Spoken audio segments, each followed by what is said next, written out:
It was Christmas Eve in London, and the streets were bustling with holiday cheer.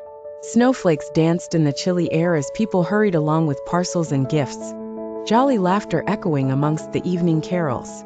But inside a cold, dark office, all was not merry. Ebenezer Scrooge, a bitter old miser, sat hunched over his desk, counting his coins.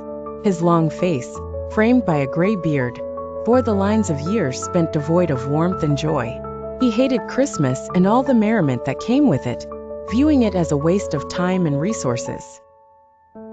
To him, it was merely an excuse for people to waste their money and indulge in foolishness. "Bah humbug," he often muttered, dismissing anyone who dared to speak of the holiday. Scrooge's only companion was Bob Cratchit, his underpaid and overworked clerk.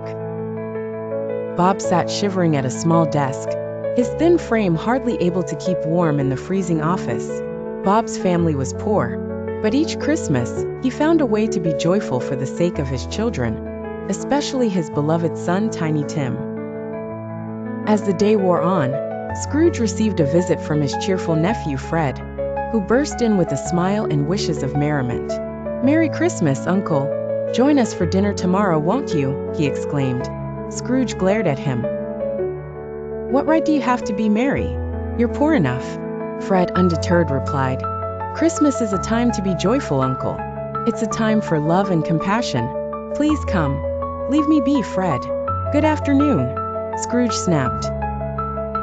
Later that evening, as the wind howled and the sky darkened, Scrooge prepared to leave his dreary office. He shunned any sign of festivity, refusing even to acknowledge the carolers outside. As he stepped out into the chilly night, he couldn't shake off a sense of foreboding. As he made his way home, the streets seemed different, shadows lengthened, and the air grew colder. Upon reaching his residence, he was startled to see the ghostly visage of his late business partner, Jacob Marley, wrapped in heavy chains. Marley had been just as greedy and miserly as Scrooge in life, and now, condemned to wander the earth, he bore the weight of his own remorse. "Scrooge," Marley's voice rattled like his chains, "I wear the chains I forged in life, and you will be doomed to do the same unless you change your ways. You will be haunted by 3 spirits tonight. Take heed of their lessons, or face a fate like mine." With that, Marley vanished into thin air, leaving Scrooge trembling with fear. The night wore on, and as the clock struck 1, the first spirit appeared. The first spirit, glowing softly and filled with an ethereal light, beckoned gently. "Come, Scrooge," the ghost of Christmas past said. "It is time to see the memories that have shaped you." As they traveled through time, the spirit showed Scrooge scenes from his youth. He saw himself as a lonely boy at school, longing for home, and later as a young man full of ambition and love.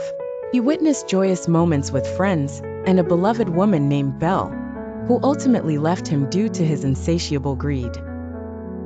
Scrooge's heart ached as the spirit continued to reveal the warmth of those memories, contrasting sharply with the coldness of his current existence. He felt the weight of his choices, realizing how they had led him to solitude. Just as quickly as it began, the vision faded, and Scrooge found himself back in his bed, shaken but determined to confront the ghosts of his past misdeeds. Little did he know that the journey had only just begun, and the night held further revelations. The stage was set for the rest of the night, with 2 more spirits yet to come, each holding a lesson critical to Scrooge's redemption. Would he learn in time, or would he remain forever shackled by his own choices?